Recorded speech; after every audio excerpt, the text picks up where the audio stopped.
Alam mo ba kung ano ang pinakamabilis na paraan para sirain ang isang komunidad? O kaya ang isang kumpanya? O kahit yung sarili mong pamilya? Simple lang. Subukan mo itong iligtas agad-agad. Aray, medyo masakit pakinggan yun, Parang baliktad sa kung ano ang turo sa atin. 'Di ba? Kasi alam mo yung pakiramdam na kapag may nakita kang problema, halimbawa bumabagsak yung benta sa opisina, o may kaibigang umiiyak, o kahit yung tumutulong gripo lang sa bahay, ang una nating instinct ay kumuha agad ng martilyo, magbigay ng payo at ayusin agad-agad yung sitwasyon. Totoo yan. Gusto nating kumilos agad kasi parang feeling natin kapag mas mabilis tayong umaksyon, mas naipapakita nating may pakialam tayo. Mismo. Pero sa malaliman pagtatalakay natin ngayon, hihimayin natin ang isang napakagandang koleksyon ng mga pananaliksik at sanaysay.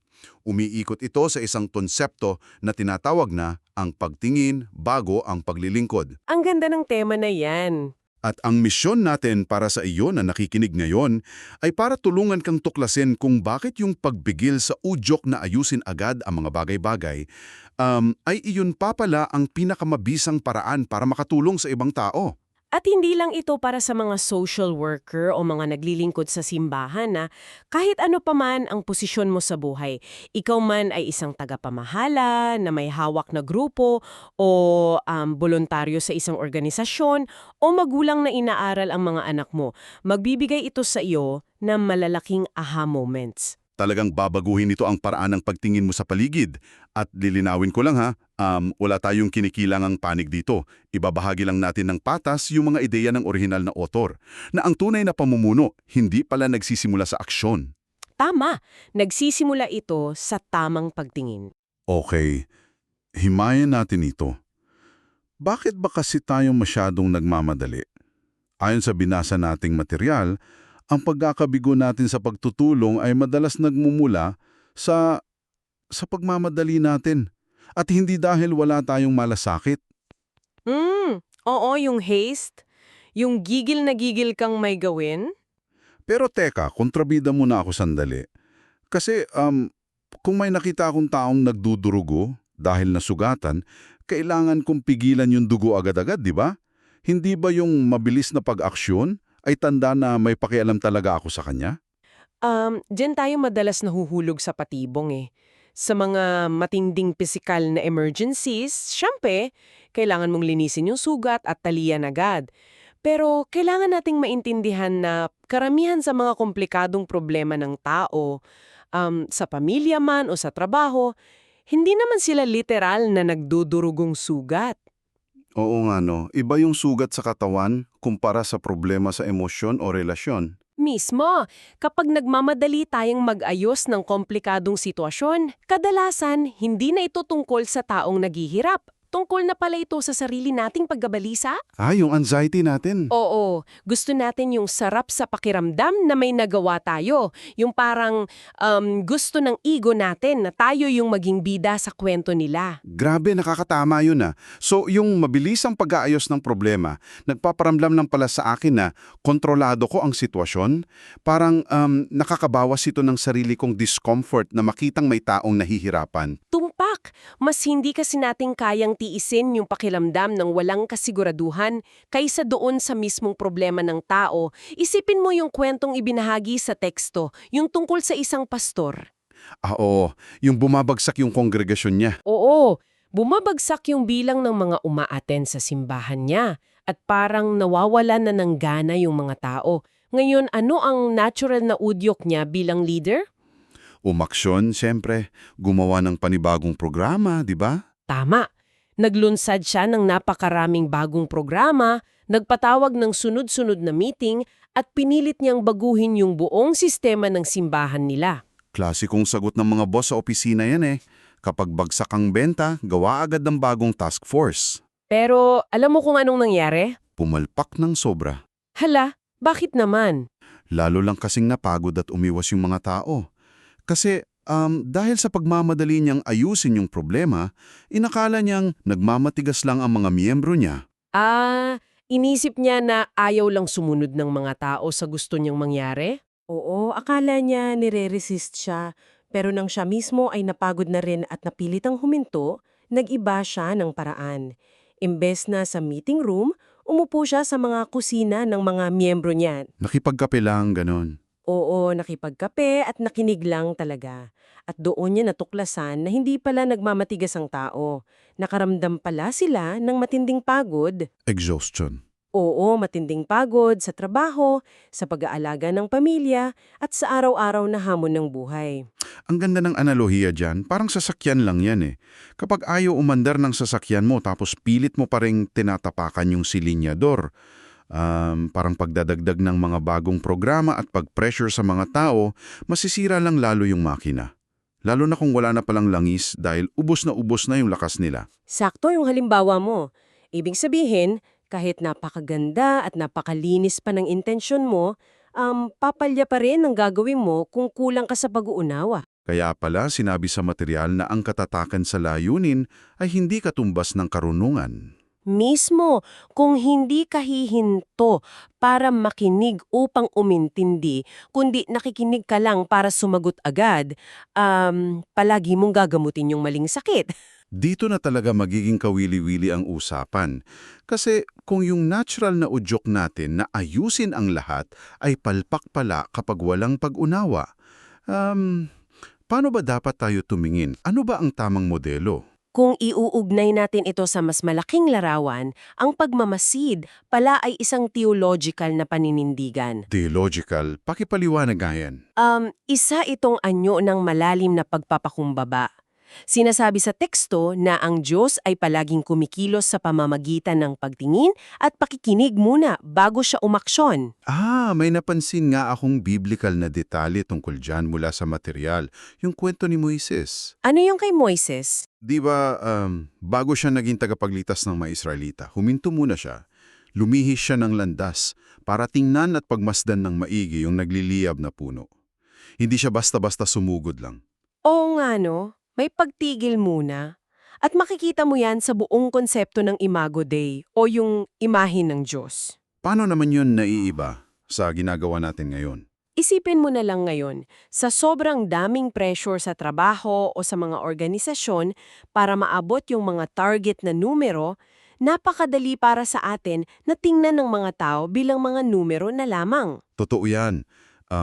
Parang ginagawa natin target na grupo ang mga tao. Parang kailangan ko maabot ang quota ko, kaya gagamitin ko sila. Binabawasan natin yung pagkatao nila para magkasya sila sa isang kategorya.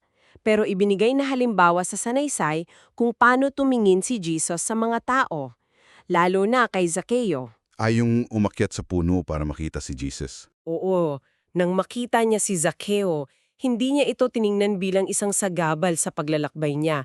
Hindi rin niya binawasan ang pagtatao nito para tawagin lang na makasalanan o magnakaw. Hindi niya ginamit si Zaccheo para sa sarili niyang agenda. Tama.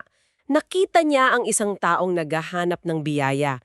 Inilantad niya ang tunay na halaga nito bilang tao.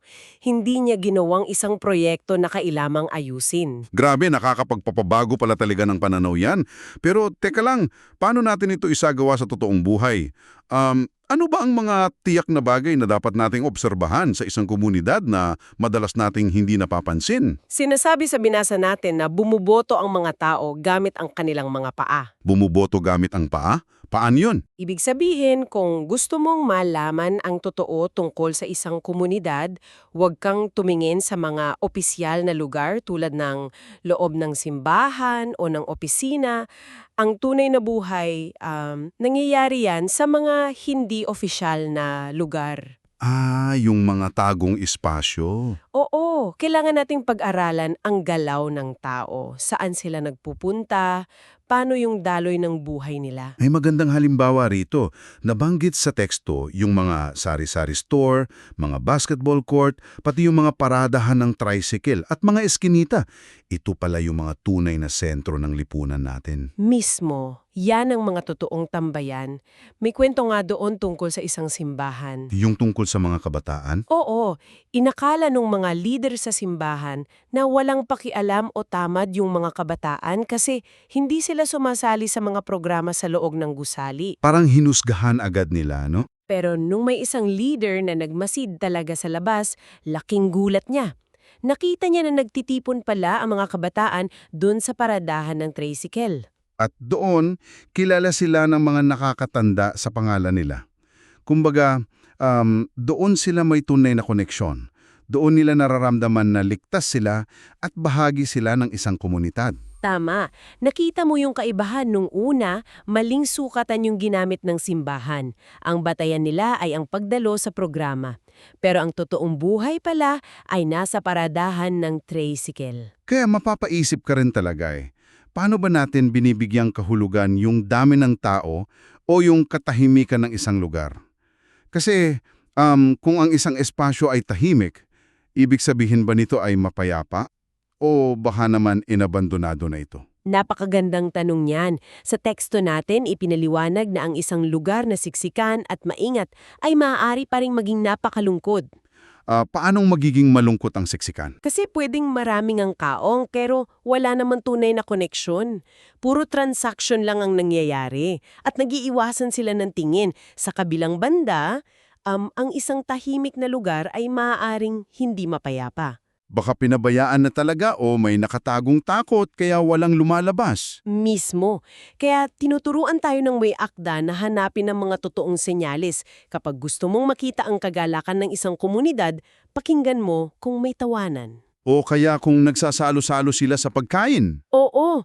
At kapag gusto mo namang makita ang senyales ng stress, mapapansin mo yan sa mga nagmamadaling galaw o kaya sa mga taong umiiwas makipagtitigan. Pero teka, may napansin lang ako habang pinag-uusapan natin ito. Kung tinititigan at pinag-aaralan natin ng ganito kalalim ang mga gawi at galaw ng mga tao sa paligid natin, hindi ba ito tila nakakailang? Nakakailang na paano? Parang mapanganasok na Saan ang linya sa pagitan ng pag-aalaga at pagiging mapagmatiyag? Parang ang creepy naman kung palagi ko silang inoobserbahan. Nagbubukas ito ng isang mahalagang tanong at maganda na nabanggit mo yan. Mayroong napakalaking moral na bigat ang pagmamasid. Moral na bigat? Oo, kasi ang panunood para mangunawa at maglingkod o yung tinatawag nating shepherding ay malayong-malayo si panunood para magkontrol at manguha ng impormasyon o surveillance. Alam ko ang magandang analohiya para dyan. Ito ay ang malaking pagkakaiba sa pagitan ng isang security camera kumpara sa isang magulang sa palaruan. Pakikwento nga yung sa security camera. Di ba ang security camera, nakatutok lang yan sa'yo para abangan ang pagkakamali mo? Nag-aabang yan ng maling galaw para parusahan ka o kaya hulihin ka. Surveillance yan. Oo. Samantalang ang isang lagurang na nakaupo sa palaruan, pinagmamasdan niya yung anak niya para tiyaking ligtas ito. Nakikiting din siya ng maigi. Pero ang motibo niya ay pag-aalaga, hindi paghanap ng butas. Yan ang tamang pagmamasid. Ang tanong ngayon sa atin, ginagamit ba natin ang mga nakita natin para mas madaling kontrolin ng mga tao o para mas mahalin sila? Ang bigat nun control versus love. Kaya nagbigay ng matinding babala yung material natin. Huwag na huwag daw nating gagawing mga sermon illustration o kwentong bayan ang mga pribadong pinagdaraanan ng isang tao. Nako, madalas mangyari yan. Yung nagkwento ko ng problema mo sa isang leader, tapos biglang ginawa kang halimbawa sa harap ng maraming tao nang walang paalam. Nakakabastos yon ng dignidad, di ba? Ang pagmamasid ay nagiging mapagsamantala kapag ang pakialam ay nagiging panghihimasok. Hindi dapat nagiging case study lang ang isang tao. Kaya kung ang layunin natin ay mag-alaga at hindi magmanman, paano natin sasanayin ang ating mga sarili na gawin ito ng tama, lalo na't hindi naman ito nangyayari ng magdamagan lang? Dito pumapasok ang napakahalagang disiplina ng pag-usisa at pagbagal. Pagbagal. Oo, ang pagmamasid at pagkilatis ay hindi naman mahiwagang kapangyarihan na bigla mo na lang makukuha. Ugali ito na nililinang sa pamamagitan ng pag-ulit, pagbagal, at para sa iba, panalangin. Binanggit sa teksto yung nasa Hebrews 5.14, di ba? Na ang pagkilatis ay isang kakayahan na nahahasa sa paulit-ulit na pagsasanay. Mismo, parang muscle memory yan. Ang pagbisita ng isang beses sa isang lugar ay lubhang nakakalinlang. Totoo yan. Kasi yung isang kalsada sa umaga, ibang-ibang hitsura niyan pagsapit ng gabi. At iba rin ang kilos ng mga tao tuwing araw ng sweldo kumpara sa araw na umuulan ng malakas, 'di ba? Kailangan mong bumalik ng paulit-ulit sa iisang lugar para makita ang tunay na pattern ng buhay nila. At meron pang isang mabisang paraan na itinuro sa material. Isang napakasimpleng parirala na dapat nating gamitin. Ano 'yon? Ang sabihin ng mga salitang, tulungan mo akong maintindihan. Wow, ang ganda niyan. Tulungan mo akong maintindihan. Di ba? Kasi ibinababa mo yung pride mo. Sinasabi mo sa tao na hindi mo alam ang lahat, kaya handa kang makinig sa kanila. Kaya, ang konklusyon ng may akda, ang kabagalan ay hindi katamaran. Ito ay paggalang. Paggalang sa pagkatao ila. Oo, pagtanggi ito sa ilusyon na kaya nating basahin at intindihin ang pagkatao ng isang tao sa isang sulyap lamang.